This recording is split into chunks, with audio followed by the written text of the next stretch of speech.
So hello everyone, welcome back to my channel. So दोस्तों, स्वागत है आपका मेरे चैनल पे। दोस्तों नए हैं तो लाइक और सब्सक्राइब करें। चलिए आज देखते हैं रिव्यू पे, नेक्स्ट रिव्यू पे जो वन रक्षक, क्षेत्र रक्षक और जेल सुपरिटेंडेंट का पेपर हो रहा है उसमें एमपीएसबी द्वारा किस प्रकार से प्रश्न पूछे जा रहे हैं। फटाफट अपन क्विक एक रिकैप ले लेते हैं साइंस के क्वेश्चनों पे। तो आ जाइए, सबसे पहले क्वेश्चन बार बार पूछा जा रहा है, एनवायरनमेंट का वेटेज सबसे ज़्यादा है। मतलब अगर 20 क्वेश्चन पूछ रहा है वो, तो एनवायरनमेंट लगभग 6 से 7 क्वेश्चन एनवायरनमेंट से रोज पर डे पूछा जा रहा है। ठीक है, तो अपन बात करते हैं ओजोन लेयर से संबंधित प्रश्न रोज ही पूछे जा रहे हैं। तो सीएफसी, क्लोरोफ्लोरोकार्बन, आपको ध्यान रखना है। सीएफसी हो गया और एचएफसी हो गया, हाइड्रोफ्लोरोकार्बन। ये सब वो गैसें हैं जो उत्सर्जन होती हैं अपने रेफ्रिजरेटर से, एसी से, और ये सब हानिकारक है हमारी ओजोन लेयर के डिप्लेशन के लिए। ठीक है, तो आप ये ओजोन लेयर वाला आप ध्यान रखेंगे। फिर एक है कि बाइल जूस जो कि पित्तरस होता है वो किसका पाचन करता है। ठीक है, जो बाइल जूस होता है वो लीवर यानी यकृत से स्त्रावित होता है। तो वो किसका पाचन करता है? तो मेनली वो वसा का पाचन करता है। मतलब इमल्सिफिकेशन ऑफ फैट।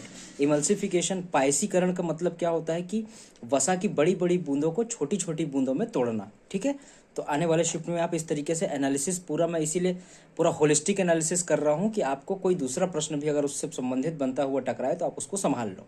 ठीक है, चलिए आओ। फिर एक क्वेश्चन आया, इलेक्ट्रोमैग्नेट बनाने के लिए कौन सी धातु का उपयोग करते हैं। जो विद्युत चुंबक होता है उसको बनाने के लिए कौन सी धातु का आप प्रयोग करते हो? तो नरम लोहा।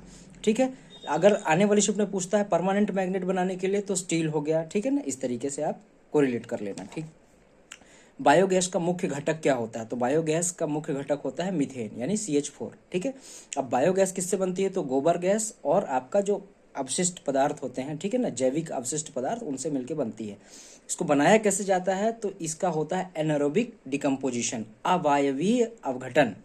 ठीक है, तो उससे बायोगैस का बनाया जाता है, निर्माण किया जाता है। ठीक है, बायोगैस हो गया। एसिड और बेस की कौन सी रिएक्शन होती है? अगर एसिड और बेस क्रिया करेंगे तो वो न्यूट्रलाइजेशन रिएक्शन होगा, जिसमें नमक और पानी ये उत्पाद के रूप में बनते हैं, प्रोडक्ट के रूप में। ठीक है, आई होप आप लोग को समझ में आ रहा होगा। मैं इस तरीके से आप लोग को बता रहा हूँ। और फिर कुछ फार्मूला पूछ रहा है वो केमिस्ट्री से, जैसे सोडियम कार्बोनेट हो गया, सोडियम बाइकार्बोनेट हो गया। तो सोडियम बाइकार्बोनेट क्या है? बेकिंग सोडा, एक प्रकार से खाने वाला सोडा। और आपका सोडियम कार्बोनेट हो गया वो धोने वाला सोडा, वॉशिंग सोडा। ठीक, तो इसका आप सूत्र याद रखेंगे, Na2CO3.10H2O।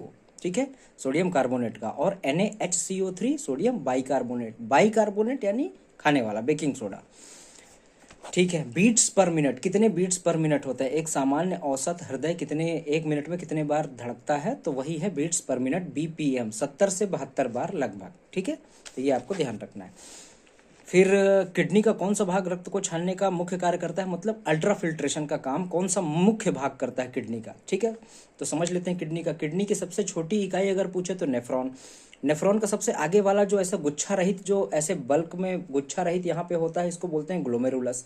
और जो ऐसे संपुट प्रकार का रहता है, कप लाइक स्ट्रक्चर रहता है, उसको बोलते हैं बोमेन्स कैप्सूल।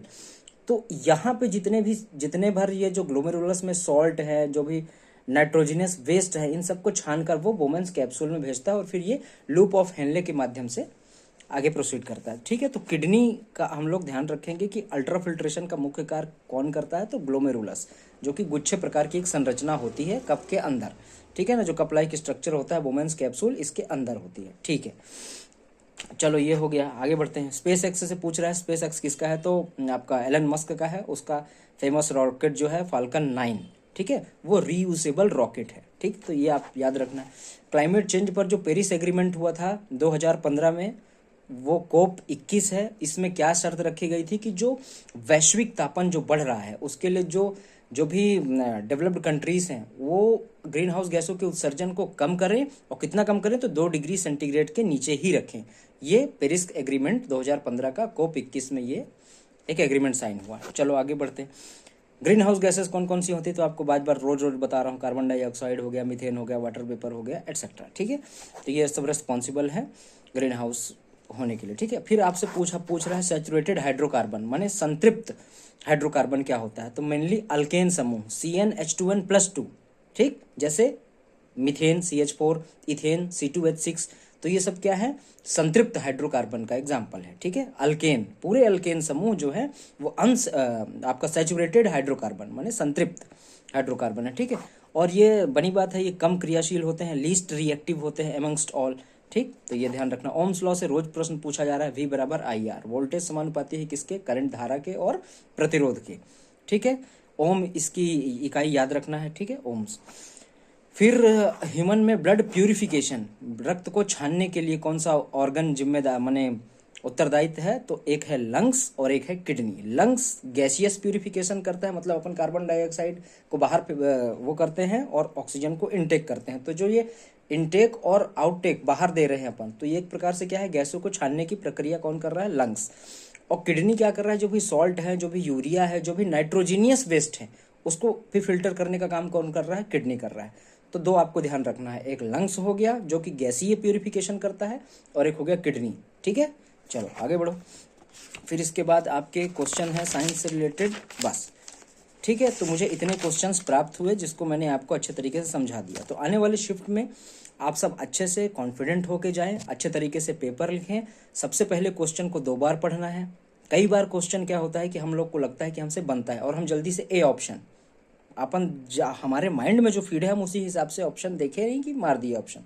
अपने को 2 बार एटलीस्ट क्वेश्चन पढ़ना है, निगेटिव मार्किंग का पेपर है, ऑप्शंस को देखना है और बारीकी से उसको ध्यान रखना है कि जिसमें महीन सा डिफरेंस है, छोटा सा डिफरेंस है, उसको अपने को 2 बार पढ़ना है।